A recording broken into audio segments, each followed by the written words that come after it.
నమస్తే, welcome to news line. నేను మీ ప్రియ Ramesh. Yes, February 7th, 2026 హైదరాబాద్లోని నాంపల్లి దగ్గర ఫోరెన్సిక్ సైన్స్ ల్యాబొరేటరీ తగలబడిపోయింది. సో ఇది ఇప్పటికీ అందరికీ తెలిసే ఉంటుంది. కాకపోతే ఇంకా కూడా ఈ యాక్సిడెంట్ కి సంబంధించి చాలా అనుమానాలు అయితే ఉంటున్నాయి. సో ఇటు ప్రతిపక్ష నేతలే కావచ్చు, ప్రజలే కావచ్చు, చాలా అనుమానాలు కూడా వ్యక్తపరుస్తున్నారు. ఇటు ప్రతిపక్ష నేత బీఆర్ఎస్ వర్కింగ్ ప్రెసిడెంట్ కేటీఆర్ కూడా ఇదంతా ఒక కుట్ర అని చెప్పేసి వాళ్ళు మాట్లాడడం జరిగింది. ఇటు బీజేపీ కూడా అట్లాగే ఆరోపణలు చేయడం జరిగింది. అండ్ కాంగ్రెస్ పార్టీ కూడా ఏం తీసుకోలేదు, డిఫెండ్ చేసుకుంటూనే ఉంది. సో ఇంతే కాకుండా పోలీసులు కూడా ఒక 2-3 విడతల కొద్దీ రిపోర్ట్స్ కూడా ఇచ్చారు. ఒకసారి ఏమో అన్ని కాలిపోయాయని, ఒకసారి కాలేదని, ఒకసారి 5 రూమ్స్ కాలిపోయాయని, ఇలా నానా రకాలుగా అట్లా డిఫరెంట్ పర్స్పెక్టివ్ లో అన్ని కూడా దీనికి సంబంధించి ఇన్ఫర్మేషన్ వస్తుంది. కొంతమంది ఆరోపణలు చేస్తున్నారు, కొంతమంది అనుమానాలు పడుతున్నారు. సో దీనికి సంబంధించి, ఈ అంశానికి సంబంధించి మనతో పాటు మాట్లాడడానికి పొలిటికల్ అనలిస్ట్ శ్రవణ్ గారు ఉన్నారు మనతో పాటు స్టూడియోలో. సో వారికి వెల్కమ్ చెప్పి దీని గురించి ఒకసారి మాట్లాడేద్దాం. Hello sir. హలో నమస్తే అండి. రైట్, ఇప్పుడు ఒక్కొక్కరు ఒక్కో విధ, ప్రతిపక్షాలు ఒకటి అంటున్నాయి, అధికార పార్టీ ఒకటి అంటుంది, చూస్తున్నటువంటి ప్రజలు ఇంకొక రకంగా అనుమానపడుతున్నారు. So as a political analyst గా మీరు దీన్ని ఎలా చూస్తున్నారు, ఈ యాక్సిడెంట్ ని? యాక్చువల్గా యాక్సిడెంట్ అంటే యాక్సిడెంటే, బట్ ఇది అనుమానాస్పద పరిస్థితుల్లో జరగడం వల్ల దీని వెనక ఏమైనా కుట్ర ఉందా అనేది ఆలోచన ప్రారంభమైంది. సాధారణంగా ఫైర్ యాక్సిడెంట్ అనేది వేసవి కాలంలో జరుగుతుంది. మరి ఇది అంటే ఎప్పుడు జరగకూడదని కాదు, వేసవి కాలంలో ఎక్కువ అగ్ని ప్రమాదాలు జరిగే అవకాశం, షార్ట్ సర్క్యూట్ అయ్యే ప్రమాదం ఉంది. ఎక్కడొక్కడ గ్యాస్ లీక్ అయినప్పుడు లేదా షార్ట్ సర్క్యూట్లు అయినప్పుడు అయ్యే అవకాశాలు ఉంటాయి. మరి ఇది జరిగింది మాత్రం ప్రభుత్వ కార్యాలయాల్లో. అదేమిటో ఈ ప్రభుత్వ కార్యాలయంలో నేను చెప్పుకొస్తాను. ఈ ఫైర్ యాక్సిడెంట్ సస్పెక్టెడ్గా ఉంది. అంటే ఇప్పుడు ఏమంటున్నారు, అది యాక్సిడెంట్గా అయినప్పుడు మాత్రం నేను కానీ ఎవరు కానీ ఎలాంటి యాక్సిడెంటల్గా జరిగిన ఫైర్ యాక్సిడెంట్ గురించి ఎవరు కామెంట్ చేయొద్దు, దాన్ని చేయాల్సిన అవసరం కూడా లేదు, అనుమానించే అవసరం లేదు. బట్ దానివల్ల ఏం నష్టం జరుగుతుందో కూడా ఆలోచించాలి. ఈ నష్టపోయేటువంటి విషయాలను చూసినప్పుడే ఈ ప్రమాదం నిజంగా యాక్సిడెంటల్గా జరిగిందా, దీని కనుక కుట్రకోణం ఉందా అనే ఆలోచన ప్రారంభమైంది. ఇది దేశంలోనే కాదు, ప్రపంచంలోనే తెలంగాణ పోలీసులకు అత్యధికమైనటువంటి పేరు ప్రఖ్యాతులు ఉన్నాయి. అంటే నేను అనడం కాదు, కానీ అమెరికా లాంటి పెద్ద దేశాల లాంటి అంత ధనవంత దేశాలు లేదా అభివృద్ధి చెందిన దేశాలతో సమానంగా వాళ్ళకన్నా ఇంకెక్కువ టెక్నాలజీ వాడుకుంటూ తెలంగాణ పోలీసులు సంచలనం సృష్టించినటువంటి విధానం ఎప్పటి నుంచో చూస్తున్నాం. ముఖ్యంగా దాంట్లో 2 రకాలు, ఒకటి ఫోరెన్సిక్ డిపార్ట్మెంటు, 2 సైబర్. ఈ 2ని వాడుకొని కూడా ఆ కేసుల పురోగతి కానీ, ఈ పోలీసు సేవలను ప్రజలకు ఇచ్చేటువంటి విధానంలో కానీ మంచి పేరు ప్రఖ్యాతులు తెచ్చుకుంది. మనం చూసాం పోలీస్ టవర్ కూడా ఎట్లా కట్టారు, మనం అదంతా కూడా అత్యాధునికంగా ఉంది. బహుశా అన్ని డిపార్ట్మెంట్ చాలా వరకు నాకు తెలిసిన కొన్ని అక్కడికే వెళ్ళాయి, కానీ నాంపల్లిలో ఈ ఫోరెన్సిక్ డిపార్ట్మెంట్ సపరేట్ ఉందని నాకు ఇప్పుడు కొంచెం అవగాహన వస్తుంది. సరే, ఎక్కడ ఉన్నా కూడా అక్కడ ఫైర్ యాక్సిడెంట్ జరిగిన తర్వాత ఇప్పుడు ప్రతిపక్ష పార్టీలు ఏమంటున్నాయంటే, అధికార పార్టీలో ఉన్న ముఖ్యమంత్రి ఉన్న రేవంత్ రెడ్డి తన ఓటుకు నోటు కేసు తాలూకు ఆ సీక్రెట్స్ ఉన్నటువంటి ఏదైతే ఒరిజినల్ డాక్యుమెంట్స్ ఉన్నాయో ఆ కేసు ఫోరెన్సిక్ ల్యాబ్లోనే ఉంది. ఆ ఫోరెన్సిక్ ల్యాబ్ కూడా ఆల్రెడీ ఇది ఒరిజినల్ డాక్యుమెంట్స్ అంటే అలా మాట్లాడింది చంద్రబాబు నాయుడే, ఇలా ఉన్నటువంటి విజువల్లో ఉన్నటువంటి వ్యక్తి రేవంత్ రెడ్డి అని ఫోరెన్సిక్ రిపోర్ట్ ఉంది. అంటే ఫోరెన్సిక్ ఎవిడెన్స్ ఇచ్చేసింది, కేసు ఇంకా ట్రయల్ అయ్యి వాళ్ళకి శిక్ష పడేది లేటు. సో ఈ సమయాన అవి ఉన్నటువంటి ప్రదేశంలో ఫైర్ అవ్వడం అంటే ఇదేదో కుట్ర ఉంది అనేది ప్రతిపక్షాలు ఆలోచిస్తూ ఉన్నాయి. ఒక్క కేసే కాదండి, చాలా కేసులు ఉన్నాయి. అంటే ఒక భార్యాభర్తలు ఎక్కడ ఏదైనా సరే చనిపోయినా, వరకట్న చావులు ఇవన్నీ చూస్తామే, ప్రతిదీ కూడా అక్కడికి వెళ్తుంది, ఫోరెన్సిక్ డిపార్ట్మెంట్కి వెళ్తుంది. సో హ్యూమన్ సాక్ష్యాలని, విట్నెస్ని నమ్మట్లేదు ఇప్పుడున్న పోలీస్ వ్యవస్థ. అంటే ఉదాహరణకు నేను సాక్ష్యం చెప్పినా రేపు పొద్దున జడ్జిమెంట్ దగ్గరకు వచ్చిన తర్వాత మాట మారుస్తారేమో, కానీ ఈ సైంటిఫిక్గా చెప్పేటువంటి విట్నెస్ని ఖచ్చితంగా ఎక్యూజ్డ్ అంటే నేరారోపిత నిందితులకి శిక్ష పడేలా చేస్తుంది. సో ఇప్పుడు ఈ రేవంత్ రెడ్డి గారి కేసును ఇది కొట్టేయాలని చెప్పేసి సుప్రీంకోర్టుకు దానికి వెళ్ళినా కూడా వీళ్ళ పప్పులు ఉడకలే. అది దగ్గరకు వచ్చింది కాబట్టి, అధికారంలో ఉన్నాను కాబట్టి దీపం ఉన్నప్పుడు ఇల్లు చక్కబెట్టుకోవాలని చెప్పేసి ఏమైనా చేసి ఉండొచ్చు అనేది ఒక అనుమానం. అదొక్కటే కేసు కాదండి, దీంతో పాటు భారతీయ జనతా పార్టీకి సంబంధించిన వ్యక్తులు ఎమ్మెల్యేలను కొనుగోలు విషయంలో ఫామ్ హౌస్లో వాళ్ళు రెడ్ హ్యాండర్గా దొరికిన విధానం, ఆ కేసు కూడా బహుశా అక్కడే ఉండొచ్చు. సో అంటే ఇవన్నీ కేసులు అక్కడ ఉంటే వీళ్ళు అధికారంలో ఉన్నప్పుడు నిన్న మరి తను దావోస్కి వెళ్ళి వచ్చాడు. ఆ రోజే చెప్పాను, అక్కడ ఏదో జరుగుతుంది, లొకేషన్ కలవడం కానీ అంత ముందు కానీ ఫిల్మ్ సిటీలో వీళ్ళు కలవడం కానీ ఏదో కుట్ర చేస్తుండొచ్చు అని అనుకున్నాను. ఏం జరుగుతుందా అని ఆలోచించాను. కానీ ఇట్లా వాళ్ళ మీద కేసులు ఉన్నాయి. ఎందుకంటే దొంగకే తాళం చేతులు ఇస్తే ఏం జరుగుతుంది, అంతకుడికే విచారణ అధికారం ఇస్తే ఏం జరుగుతుంది. దురదృష్టవశాత్తు మనకున్న చట్టాల ప్రకారం, విధానం ప్రకారం అన్ని కేసులున్నా తెలంగాణను వ్యతిరేకించినా కూడా ఆయనను ముఖ్యమంత్రిగా కూర్చోబెట్టాల్సినటువంటి తప్పని పరిస్థితులు కూర్చోబెట్టాం. దాన్ని ప్రజాసేవకు సద్వినియోగం చేసుకోకుండా తన కేసులను ఏమన్నా చేయడానికి ఏమన్నా చేశాడా? ఇంతకు జనరల్గా అయితే ఏ కేసు అయినా ఛార్జ్షీట్ అయినా ఆ విట్నెస్లని కోర్టుకు సబ్మిట్ చేస్తారు, కోర్టు సరెండర్లో ఉంటాయి. ఇంతక ఈ ఎవిడెన్స్ నేనైతే సస్పెక్టెడ్ చేస్తున్నటువంటి ఓటుకు నోటు కేసు కానీ, ఈ ఫామ్ హౌస్లో ఎమ్మెల్యే కొనుగోలు విషయం కేసులు కానీ మరి ఈ ఫారెన్సిక్ ల్యాబ్లోనే ఉన్నాయా, కోర్టు పరిధిలో ఉన్నాయనో క్లారిటీ ఇంతవరకు ఎవరు ఇవ్వలేదండి.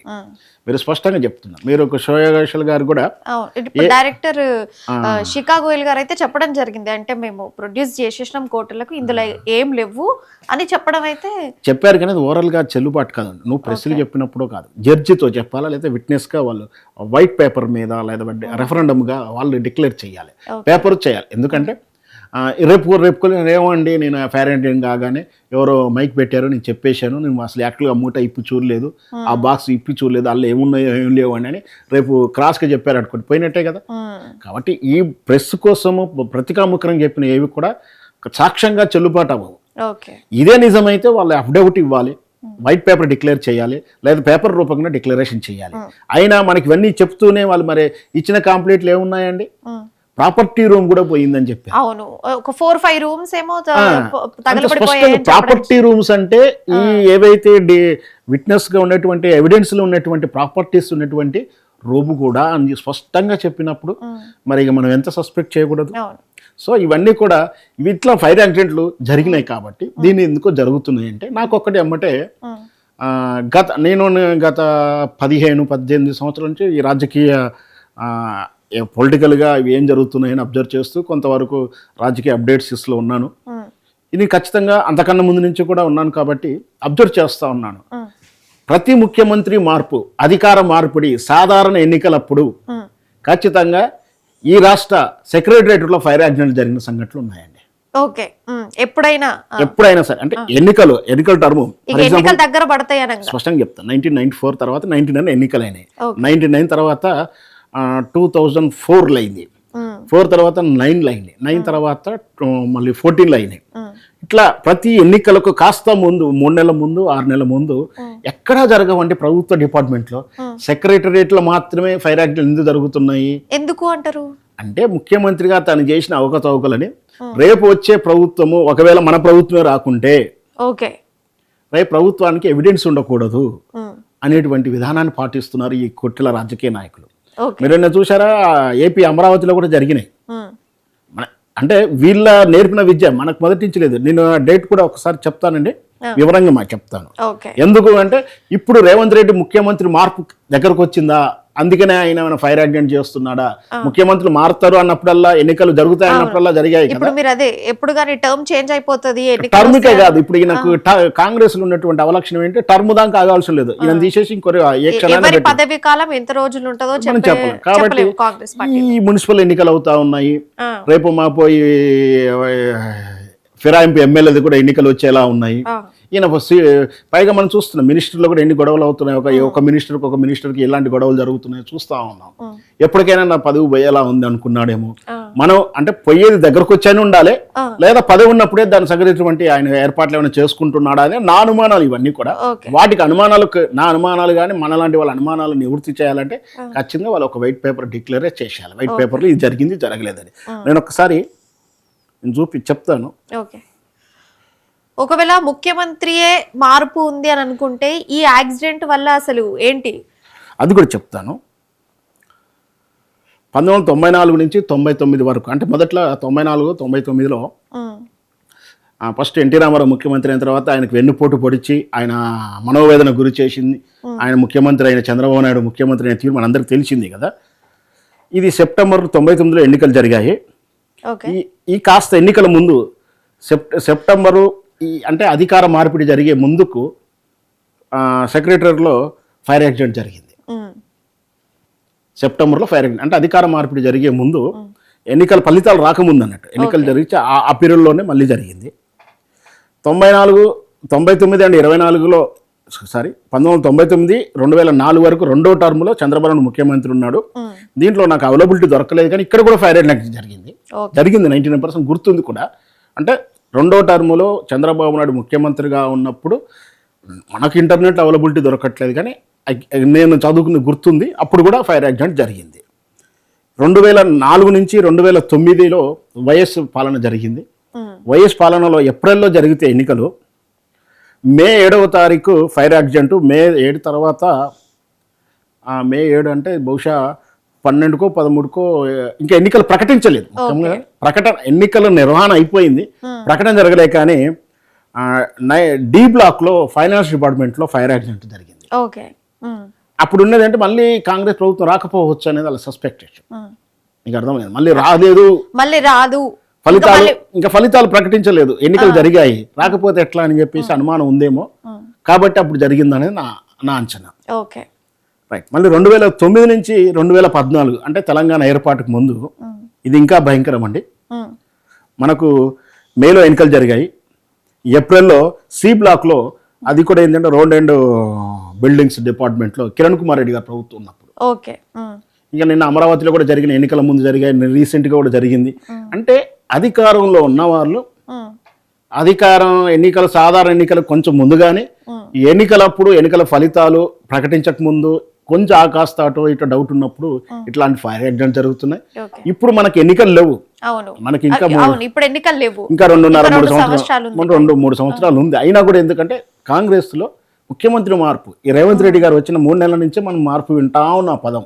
అందుకే మీనాక్షి నటరాజన్ గారు వచ్చారని, ఈ ఉత్తమ్ కుమార్ రెడ్డి గారు ఢిల్లీలో క్యాంపు పెట్టారని, జూపల్లి గారు బెంగళూరుకు క్యాంపు పెట్టి వెళ్ళాడని, ఇట్లాంటి వింటున్నాం, తరచు వింటున్నాం. ఇట్లాంటి వీటన్నిటికి కూడా వైఫల్యాలకు ఏదైనా తేడా వస్తే, రేవంత్ రెడ్డి ముఖ్యమంత్రి మార్పు అయితే ఆ లోపే ఆయన ఉన్నటువంటి కేసుల గురించి ఏమైనా తొందరపడ్డా? ఎందుకంటే నేను మొదటి నుంచి చెప్తా ఉన్నాను, మన చంద్రబాబు నాయుడు గారితో రహస్య మీటింగ్లు కానీ బహిరంగ మీటింగ్లు కానీ వాళ్ళకు ప్రయోజనం అయ్యేలా. అంటే చంద్రబాబు నాయుడు కూడా కేసు, ఎందుకంటే మనం చూస్తూ ఉన్నాం, చంద్రబాబు నాయుడు గారి కేసులు పరంపర కూడా చూస్తూ ఉన్నాం, వాటి తాలూకా కేసులు ఏ విధంగా ముగింపు పలుకుతున్నా చూస్తూ ఉన్నాం. సో వీటికి కూడా తను ఉన్నప్పుడు పవర్ ఉన్నప్పుడే, ఎందుకంటే అక్కడ కూడా రెడ్ బుక్ ఎల్లో బుక్లు అని గొడవ నడుస్తూ ఉంది. ఏ కర్మగాలు ఎప్పుడైనా ప్రభుత్వాలు పడిపోతే మళ్ళీ జగన్ వస్తే మా పని అయిపోతుంది కాబట్టి అని వాళ్ళు తొందరపడుకుంటూ వాళ్ళ కేసులన్నీ కూడా చర్మగీతం పాడేటువంటి కుట్ర ఏదో చేస్తున్నట్టు అనిపిస్తూ ఉంది. అట్లాంటిలో భాగంగానే ఆయన మీద ఉన్న కేసును ఏమైనా ఉన్న పలంగానే చేశారా? అసలు ఇప్పుడు నాకు కావాల్సింది ఏంటి, మనందరికీ కావాల్సింది అంటే ఈ ఫైర్ యాక్సిడెంట్లో ఈ ఓటుకు నోటు కేసు కానీ ఫోన్ ట్యాపింగ్ కేసు విషయాలకు కానీ ఎవిడెన్స్ అక్కడే ఉన్నాయా, కోర్టుకు సబ్మిట్ అయ్యాయా, కోర్టుకు సబ్మిట్ కాలేదా, తగలబడిలో సగం పాక్షికమా, ఏదైనా ఒక డిక్లరేషన్ ఇస్తే మాత్రం ఈ అనుమానాలన్నిటికీ నివృత్తి అవుతాయి. ఇప్పుడు ఆల్రెడీ అదే షికాగోయల్ గారు చెప్పినట్టు ఏమి కాలేదు, ఏమి తగలబడలేదు అని అయితే చెప్పడం జరిగింది ఆవిడ. సో ఇప్పుడు ఏంటంటే అక్కడ ఫస్ట్ ఫ్లోర్ మొత్తం తగలబడినప్పుడు ఒక్క కాగితం కూడా అందులో అసలు ఫోరెన్సిక్ ల్యాబొరేటరీ సైన్స్ ఉండేదే, అది ఎవిడెన్స్ ని కలెక్ట్ చేసి అక్కడ పెట్టడానికి పెన్ డ్రైవ్లు కానీ హార్డ్ డిస్క్లు కానీ ఇవన్నీ కూడా అక్కడనే పేపర్ వర్క్ తో సహా అన్ని ఉంటాయి. సో ఒక్కటి ఏది కూడా తగలబడకపోవడం ఇది కూడా ఆశ్చర్యంగా అని అనిపించట్లేదు అంట. రైట్, నాకు చాలా ఆశ్చర్యం, ఎందుకంటే సమ్మర్లో జరుగుతాయి, ఓకే సమ్మర్లో జరగలేదు, సరే ఏదో ఒకటి జరిగినా కూడా ఇంత టెక్నాలజీ, ఇంత కమ్యూనికేషన్ వ్యవస్థలో కూడా జరగటం, పగలు పూట జరగడం, జనరల్గా నైట్ పూట జరుగుతాయి. జనరల్గా ఆ టైంలో ఎవరు ఉండరు, వెనక రూమ్లో ఎక్కడో ఆ స్పార్క్ వచ్చింది, ఆ తర్వాత అంటుకుంటూ వచ్చింది అనేది ఒక చెప్పడానికి జరగడానికి అవకాశం ఉన్నట్టుగా మనకి ఇచ్చేసాం. మరీ ఉదయం పూటే 10ంటికి అనుకుంటా కదా, 9-10 ఆ మధ్యలో జరిగింది. దాని మీద అనుమానాలు వస్తున్నాయి. అందుకని ఇక మరి మన సినిమాలో చూపించిన ల్యాబ్ అనగానే ఏదో కెమికల్స్ ఉంటాయి అవన్నీ కూడా అవకాశం ఉండకపోవచ్చు నా ఉద్దేశంలో. స్టోర్ ఒక అట్లాంటి కెమికల్ రియాక్షన్ వల్ల జరిగిందా, ఏం జరిగిందో ఫస్ట్ ఆఫ్ ఆల్ వై అనేది ఒక డిక్లరేషన్ ఇవ్వాలి. రకరకాల వాదనలు, ఎందుకంటే కాంగ్రెస్ నుంచి వాళ్ళు ఇష్టం వచ్చినట్టు వాళ్ళు మాట్లాడుతున్నారు. ఏమని, ఇది ఫోన్ ట్యాపింగ్ కేసులు వాళ్ళు కావాలని వీళ్ళు చేశారని వీళ్ళు అంటారు, లేదు వీళ్ళ కేసులు అంటారు, దీంట్లో బీజేపీ వాళ్ళ కేసు కూడా ఉందని అంటారు. వీళ్ళందరూ కలిసి ఏమైనా కుట్ర చేశారా అంటే, ఎందుకంటే మోడీ ప్రమేయం లేకుంటే ఏ రాష్ట్రంలో ఏ అధినేత కూడా ఎలాంటి పావులు కదిలిస్తానికి వీలు లేదు. అది అందరికీ తెలిసిన బహిరంగ రాష్ట్రం. నువ్వు నీ రాష్ట్రంలో అంటే నీ ఇంట్లో నువ్వేం కూర వండుకొని తినాలి అంటే అది ఏం చేయాలన్నా మోడీ ప్రమేయంతో ఉండాలి. అంటే నీ ఇష్టం వచ్చిన నువ్వు ఉండడానికి వీళ్ళు రోజులు వచ్చాయి, నీ ఇష్టం వచ్చిన నువ్వు ఆర్టికల్ రాస్తానికి వీలు లేదు. నీ ఇష్టం వచ్చిన నువ్వు చేస్తానికి వీలు లేదు. అవేవి కూడా వాళ్ళని ఇబ్బంది పెట్టినంత వరకు ఓకే. అలా వాళ్ళ ఆశీస్సులతోటో వాళ్ళ ప్రమేయంతో జరగాల్సినటువంటి రోజులు ఉన్నప్పుడు మరి ఇంత పెద్ద ఇన్సిడెంట్ని మోడీ ఆశీస్సులు లేకుండానో మోడీ టీమ్ గైడ్లైన్ లేకుండా జరుగుతుందా అనేది నాకు అనుమానం. ఇప్పుడు ప్రభుత్వ కార్యాలయాలు అంటేనే 100% సెక్యూరిటీతోనే ఉంటారు.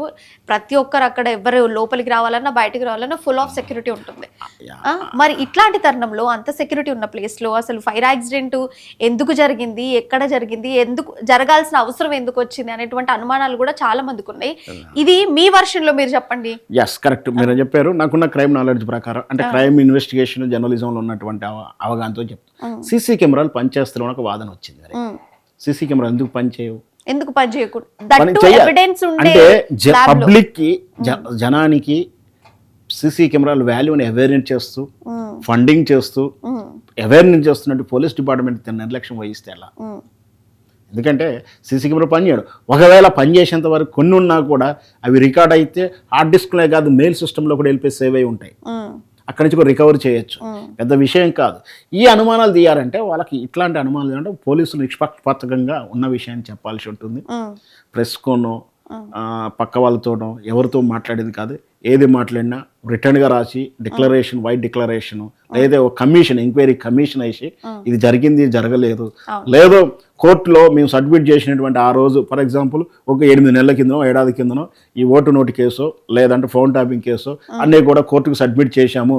కోర్టుకి సబ్మిట్ చేసినప్పుడు వాడు లెటర్ అది ఇస్తారు, సర్టిఫికేట్ ఇస్తారు, కోర్టు కీ రూమ్లో ఉన్నాయి అని చెప్పి అదన్నా క్లారిటీ ఇవ్వాలి కదా. ఇన్ని అనుమానాలు ఉంటాయి. ఖచ్చితంగా ఇది బాబు గారి కుట్ర, దావోస్లో జరిగిన కుట్ర, మీటింగ్లో ఉన్నటువంటి గైడ్ లైన్. ఎందుకంటే దావోస్ పోయించడం జరిగింది అంటేనే బహుశా ఆ రోజు వచ్చేసాడు కదా, ఆ రోజు వచ్చున్నారు, మేబీ అదే జరిగి ఉండొచ్చు అనేది నా ఉద్దేశం. ఓకే, దావోస్ నుంచి రాగానే వచ్చినటువంటి రచ్చ అంటారా మీరు? ఖచ్చితంగా దావోస్లో సరే అది ఒక రోజు అటు ఇటు ఉంది, వచ్చాడా ఆల్రెడీ వచ్చేసి ఉండొచ్చు. అండ్ ఇంకొకటి ప్రతిపక్షాలు కూడా అంటున్నాయి, అసలు మాకు విచారణ చేయండి, అసలు మీది ఓటుకు నోటు కేసు సంబంధించినటువంటి ఎవిడెన్స్ కోసమే మీరు ఇది చేసి ఉండకపోతే, ఇంకేదన్నా ఎవిడెన్స్ ని మీరు ధ్వంసం చేయాలి అనే ఉద్దేశం మీకు లేకపోతే మీరు ఎందుకు ఎంక్వైరీ చేయించట్లేదు, ఎంక్వైరీ చేయించండి అని ప్రతిపక్షాలు మాట్లాడుతూ ఉన్నాయి. మరి దీనికి ఎందుకు సీఎం రేవంత్ రెడ్డి గారు మాట్లాడలేకపోతున్నారు, ఎందుకు స్పందించట్లేదు? అది ఇన్ని ఉన్నటువంటి రెస్పాన్సిబిలిటీ ఆ హోమ్ మినిస్టర్ ఆయనే కాబట్టి అసలు ఏం మాట్లాడతారంటే వైఫల్యం చెప్పాల్సి వస్తుంది. ఏమి మౌనమే అంగీకారము అని మనం భావించాలి, ఏం మాట్లాడకుంటే సరిపోతుందని ఈ సమాధానం చెప్పలేకనే కదా ఏది పడితే అది బూతుల్లో మాట్లాడుతూ అగ్రెసివ్గా మాట్లాడుతూ ఉన్నాడు. టాపిక్ లేనిది, అవసరం లేని టాపిక్, జాతిపీత ఎవరు అడగలే, ఆ టాపిక్ ఆయనకు అవసరమే లేదు. ఇప్పుడు ఏమైనా జనం కానీ ఒక రిప్రజెంటేషన్ ఇచ్చి ఒక నిరాహార దీక్ష పెట్టారా, ఏదైనా జాతిపీత ఈయన కావాలి కాకూడదని ఏమన్నా, మరి ఎందుకు ఆ ప్రస్తావన తీసుకొస్తున్నట్టే ఇవన్నీ డైవర్ట్ చేయడానికి, ఆయన పనితనాన్ని అడగకుండా ఉండడానికి. రేవంత్ రెడ్డి గారు మా ఊరు వచ్చావు కదా, మరి ఏం సంగతి నువ్వు పలానా పని చేయలేదు అనకముందేనే అక్కడ ఏదో ఒకటి మాట్లాడిపోతాడు. ఎదుటివారు మాట్లాడక ముందుగా ఆయన ఏదో ఓపెన్ చేసేసి అక్కడ చర్చ జరిగేలా చేసి ఆయన తప్పించుకుని వెళ్ళిపోతా ఉన్నాడు. ఇవి నిజంగా వీటి మీద జరిగితే హోమ్ మినిస్టర్కి ఆయన బాధ్యత ఉంది. ఈ వైఫల్యానికి రాజీనామా చేస్తాడా, ఏం జరుగుతుంది? ఇప్పుడు మరి ఈ హోమ్ మినిస్టర్ శాఖకు ఆయన వదిలిపెడతారంటారా, ఈ శాఖకు రాజీనామా చేస్తారంటారా మీరు? అదే కదా నేను అడిగేది, ఆయన బాధ్యత వహించాలి కదా నేను అడుగుతున్నాను.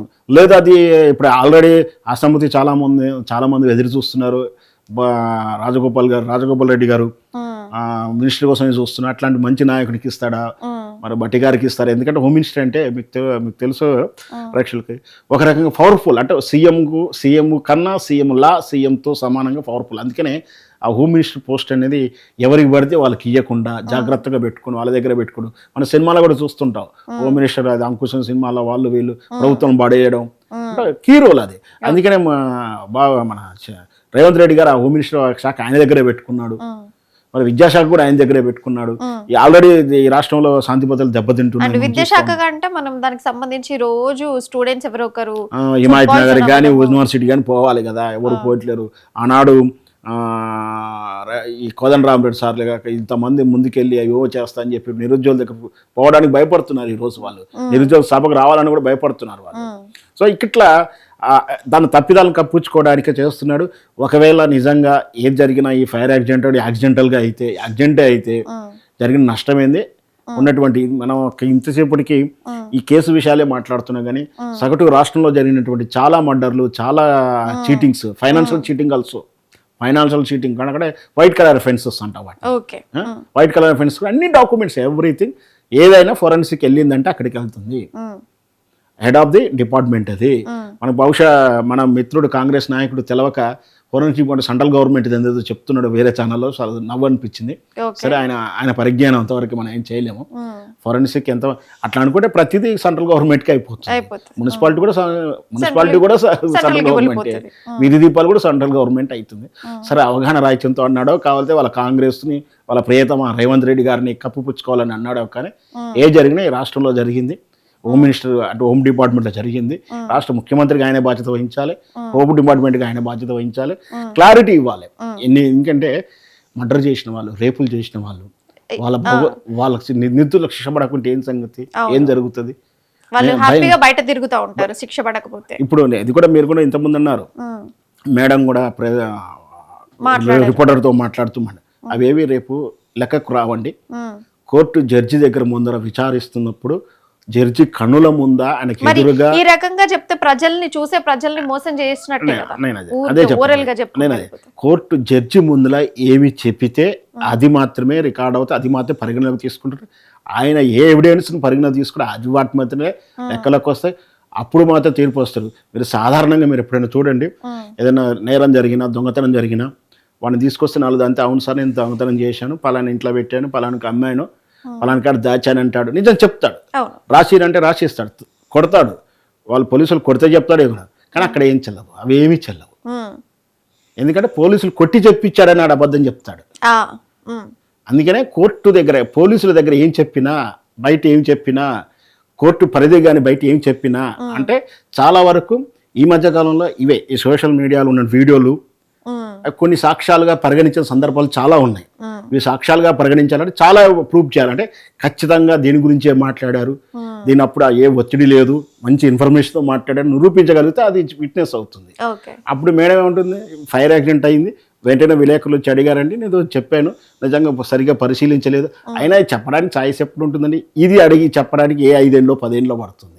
అప్పటి వరకు మేడం ఎక్కడ ఉంటుందో, ఏ డిపార్ట్మెంట్లో ఉంటుందో. చాలా కేసులు నేను చూస్తూ ఉంటాను కదా, ఏ 10 ఏళ్ల కింద అయినటువంటి ఇన్స్పెక్టర్గా ఎస్ఐగా ఉన్నటువంటి సాక్ష్యం చేసినటువంటి ఎస్ఐ ఇప్పుడు ఎస్పీనో డిఎస్పీగా ఉంటాడు, బిజీగా ఉంటాడు, ఆయన ఇంకేదో డిపార్ట్మెంట్ ఉంటే ఆయన వచ్చి సాక్ష్యం చెప్పడానికి 10 సార్లు వాయిదాలు పడతాయి. తీరా వచ్చినాక ఏమండి ఆ 10 ఏళ్ల కింద కేసు గుర్తులేదు అంటే ఆ రోజు పేర్లు కూడా గుర్తుండవు, నిజంగా కూడా పేర్లు ఉండవు, ఎందుకంటే వృత్తిలో వాళ్ళకి ఎంతో మంది ఉంటారు కదా, ఆ పేర్లు ఇన్స్టెంట్గా సరిగ్గా గుర్తుండవు. ఆ గుర్తుండని కాడ క్రాస్ కొట్టేస్తాడు, మళ్ళా ఎలా కన్ఫ్యూజ్ చేస్తాడు, అని కన్ఫ్యూజ్ చేస్తాడు, చూసారని ఇంకేం గుర్తులేదండి, ఇవన్నీ నమ్మొద్దండి, కోర్టు కట్టుకేసారని అవతల పార్టీ వాళ్ళు ఎవిడెన్స్గా వాడుకుంటారు. సో ఇంత జరుగుతుంది కాబట్టి బయట మాట్లాడి మన లెక్క చేయొద్దు. ఇప్పుడు గనక మనంటూ ఒక కమిషన్ వేసిన ఒక వైట్ పేపర్ డిక్లేర్ చేస్తే అప్పుడు మాత్రం ఏదైనా వాస్తవాన్ని నమ్మాలి. రైట్, మీరు ఇంతకు ముందు అన్నట్టుగా ఎవరైనా ముఖ్యమంత్రి వాళ్ళు టర్మ్లు మారుతున్నారు అన్నప్పుడు ఇట్లాంటి ఫైర్ యాక్సిడెంట్స్ అవుతూ ఉంటాయి అని చెప్పారు. మళ్ళీ ఇప్పుడు మీకు అనుమానం అన్నారు, ఇప్పుడు సీఎం రేవంత్ రెడ్డి సీఎం నుంచి మార్పు కాబోతుండేమో, అందుకనే ఇప్పుడు యాక్సిడెంట్ అయిందేమో అని చెప్పేసి మీరు అన్నారు. ఒకవేళ మార్పు అని అంటే ఆయనను ఎందుకో మార్చాలి అనుకుంటున్నారు? కాంగ్రెస్ పార్టీ రాహుల్ గాంధీ గారు మొదటి నుంచి చెప్తా ఉన్నాను, చాలా ప్రధానమైనటువంటి 3 అంశాలు: 6 గ్యారెంటీలు అమలు తీరు, బీసీ రిజర్వేషన్, కుల గణన, వీటిని రోల్ మోడల్గా చూపించేసి ఫలానా తెలంగాణ రాష్ట్రంలో నేను అభివృద్ధి చేశాను, అమలు చేశాను అని చూపించి దేశమంతా ఆయన గెలవాలని ప్రయత్నం చేసిండు. ప్రయోగాత్మకంగా కర్ణాటకలో పెట్టిన అక్కడ కాలేదు, అక్కడైతే వైషమ్యాలు ఉన్నాయి. ఇక్కడ మంచి స్టేట్ తెలంగాణ మీద అడ్మినిస్ట్రేషన్ కానీ ప్రజల మీద మంచి నమ్మకం. ఈయన నమ్మి ఆ మెటీరియల్, ఆ ఇంగ్రీడియంట్స్ ఇచ్చి తెలంగాణ ముఖ్యమంత్రి కూర్చోబెడితే 3 నెలలు తిరగక ముందుకే ఏ విధంగా ప్రజా వ్యతిరేకత ఉందో చూసాం. రైట్, పైగా నిన్న జీవన్ రెడ్డి గారిని చూసాం కదా, ఇట్లా ఎవరితో సఖ్యత లేడు. ఇంకొక ఆఫ్రికాలో అందరూ అంటారు ప్యాకేజీలు నెల పంపించలేకపోతున్నారు రేవంత్ రెడ్డి గారు, ఎక్కడెక్కడికి కట్టడి చేసేసారు. ఇది నేను అనకూడదు అనమాట, కానీ బయట జరుగుతున్న రాజకీయాల్లో జరుగుతున్న చర్చ ఏమిటి, మన సెంట్రల్ యూనివర్సిటీ అది ఆగిపోయింది, ఇండస్ట్రియల్ ఏరియా అని ల్యాండ్స్ ఏదో లక్ష కోట్ల రూపాయలకు మొదలు పెడితే అది కేటీఆర్ గారు అపోజ్ చేయగానే ఆగిపోయింది. సింగరేణి నిన్నమాక సింగరేణి ఆగిపోయింది. ఇట్లా కోట్ల రూపాయలతోటి ఏదో చేద్దామన్నటువంటి అక్కడ పైకి మూటలు పంపించాలి కదా, అవి రావట్లేవు, అక్కడికి డబ్బులు రావట్లేదు పై వాళ్ళకి, కాబట్టి వాళ్ళకు ఈయన మీద ప్రేమ తగ్గింది. వీళ్ళు పక్కన ఉన్నటువంటి మినిస్టర్స్ ఏదైతే నిన్న కొండా సురేఖ గారు కానీ వీళ్ళందరూ కూడా వాళ్ళ మంత్రివర్గంలో వాళ్ళ పని వాళ్ళని జయినిస్తారు. చేయనిస్తారు. వీళ్ళ ప్రమేయం లేదు, ఏది వెళ్ళకూడదు. అవును. ఎక్కడో విదేశాలు ఉన్నా కూడా ఫైల్ వెనక్కి తెప్పించుకుంటున్నారు. అంటే వీళ్ళు ఏమి డమ్మీలు అయ్యారు, వీళ్ళు తిననిస్తలేరు కాబట్టి వాళ్ళు కోపం. వీళ్ళంతా కలిసి ఆయన దింపే ప్రయత్నం జరిగితే వీళ్ళు ఎప్పటికైనా నన్ను మోసం చేస్తారు, కాంగ్రెస్లో ఉంది అని నేను చెప్పింది కదా. రేవంత్ రెడ్డి చెప్పాడు మీటింగ్లలో, చాలా ఇంటర్వ్యూలో కూడా చెప్పాడు. నన్ను పడేసి వస్తుంది, ఏ క్షణాలు పడతాను కూడా నేను సిద్ధంగా ఉన్నాను, కానీ నేను అప్పుడు ఆడే ఆట నాకుంటుంది అని చెప్పాడు. అంటే రెడీ కూడా ఏ క్షణంగా అయినా మారే, ఏ రాత్రి అయినా మారే అవకాశాలు ఉన్నాయి. రేపో ఎల్లుండో 3 నెలలు 6 నెలలు చూస్తారు, 6 నెలల తర్వాత చూస్తాను అంటలేడు ఆయన. ఏ క్షణమైనా మారే అవకాశాలు ఉన్నాయి కాబట్టి ఇప్పుడు ఈయన ఇంత తొందరపడుతున్నాడు కాబట్టి ఏమైనా మారే సంకేతాలు ఈయనకు వచ్చాయా? నేను ఒక రాజవిశ్లేషకుడు ఏం జరిగినా పోలీసులు ఎట్లయితే ఇది ఎట్లా అని విశ్లేషిస్తారో, నేను ఒక ఫైర్ యాక్సిడెంట్ జరిగిందంటే అప్పుడు నేను చెప్పాను కదా, ఫైర్ యాక్సిడెంట్ ఏమంటే ఎప్పుడు ఫైర్ యాక్సిడెంట్ జరిగినాయి. అప్పుడప్పుడు ముఖ్యమంత్రి మార్పులు సాధారణ ఎన్నికలు జరిగినప్పుడు జరిగింది, మరి ఇప్పుడు జరిగింది కాబట్టి ఇప్పుడు కూడా ఏమైనా మార్పు జరిగే అవకాశం ఉంటే ఆల్రెడీ రేవంత్ రెడ్డి గారి రూమర్స్ అయితే మనం వింటున్నాం కానీ ఏమైనా ఉన్నాయా అనేది నా క్వశ్చన్ మార్క్. అదే కాంగ్రెస్ పార్టీలో పదవి ఎంతో కాలం ఉండదు అని చెప్పేసి ఇవి వినిపిస్తున్నటువంటి మాటలు ఎక్కువ. అయితే ఇప్పుడు ముఖ్యమంత్రి సీట్ నుంచి if in case CM Revanth Reddy గారు దిగిపోతే ఆ ప్లేస్ ని ఎవరు రీప్లేస్ చేయగలుగుతారు కాంగ్రెస్ పార్టీ? మనం చెప్పలేని విషయం అది జనరల్గా చట్టాల ప్రకారం ఎవరు ఆ సభాపతిగా ఎన్నుకుంటారో వాళ్ళు ఆ పార్టీ నుంచి వాళ్ళని ఎన్నుకుని, కానీ సీల్డ్ కవర్ సాంప్రదాయం కాంగ్రెస్లో ఉంది. ఎవరు మరి మెస్పరైజ్ చేయగలుగుతారు?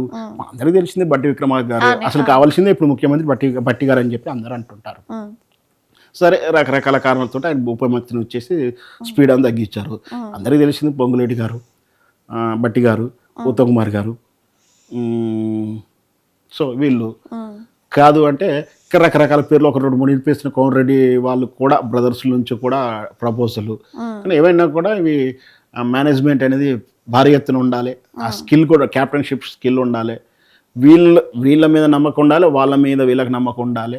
అన్నిటికన్నా ముఖ్యంగా ఇప్పుడు ఆ మద్దతు అవన్నీ జరిగేంత కూడా రాజకీయ సమీకరణాలు ఇక్కడ జరిగిపోయేటువంటి రాష్ట్రంలో ఏదన్నా ఇట్లాంటి తేడాలు జరిగినప్పుడు ఖచ్చితంగా నరేంద్ర మోడీ కేంద్రంలో ఉన్నటువంటి ఆయన ఆశీస్సులు లేకుంటే ఏ రాష్ట్రంలో ఏం జరగడానికి వీల్లేదు. స్పష్టంగా చెప్పాడు ఆయనే, మనం చెప్పేది కాదు. ఇక్కడ కేటీఆర్ ముఖ్యమంత్రి మార్చాలంటే నేను అనుమతించలేదని చెప్పాడు.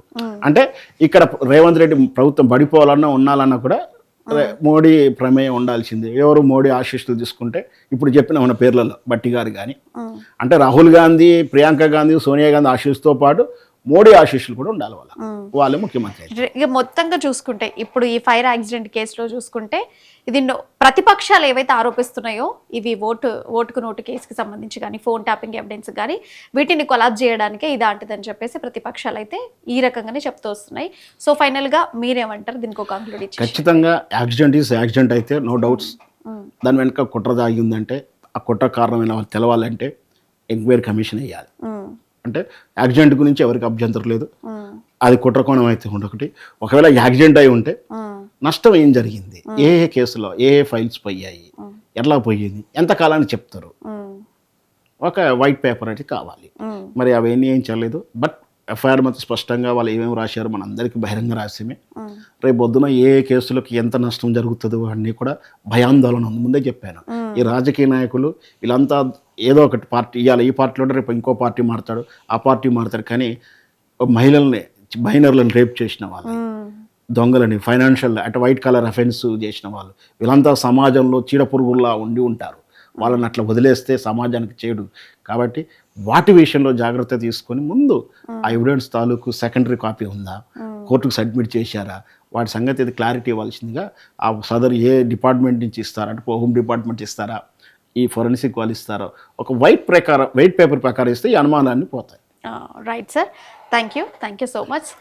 సో చూసారు కదా, ఇప్పుడు ఫైర్ యాక్సిడెంట్కి సంబంధించి ప్రతిపక్షాలు కానీ ప్రజలు కానీ ఎవరి వాళ్ళు ఆరోపణలు ఉన్నాయి, అనుమానాలు ఉన్నాయి. సో మొత్తానికి చూసుకుంటే ఒక ఎంక్వైరీ కమిషన్ కావాలని చెప్పేసి ప్రతిపక్షాలు అయినా ఇప్పుడు ఇంతకుముందు విశ్లేషకులు చెప్పినా కూడా ఒక ఎంక్వైరీ కమిషన్ వేసి దాని గురించి డీటెయిల్ ఇన్ఫర్మేషన్ ఇస్తే అందరికీ చాలా క్లియర్గా తెలుస్తుందని చెప్తున్నారు. సో మరి ప్రభుత్వ పెద్దలు, అధికారంలో ఉన్నటువంటి వ్యక్తులు మరి ఎంక్వైరీ కమిషన్ వేస్తారా లేదా ఇంకా మనం చూడాలి.